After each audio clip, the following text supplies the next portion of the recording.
你有冇諗過一個喺香港土生土長嘅香港人，唔係好識普通話，喺內地冇親戚、冇人脈，甚至唔係好識國情，都可以打入 MCV 嘅市場，一步一步得到內地客戶嘅信任，帶領超過100人嘅團隊。Hello， 我係 Sean。喺大學嘅時候，我修讀護理嘅專業，畢業咗之後，隨即加入財務策劃嘅行業，由 agent 開始做到資深區域總監，喺行業接近20年，帶領團隊超過100人。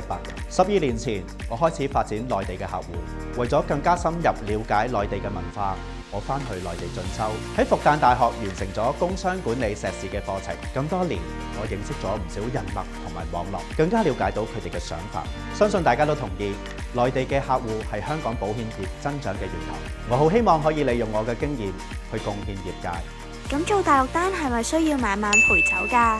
陪酒 ？No no no！ 而家大家都講養生，我只會有啲健康嘅應酬，唔使陪酒㗎啦。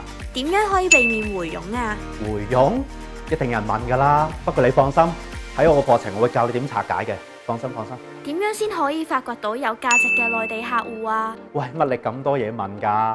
如果你想知咁多嘢嘅話，不如嚟我個分享會，我慢慢話你知啦。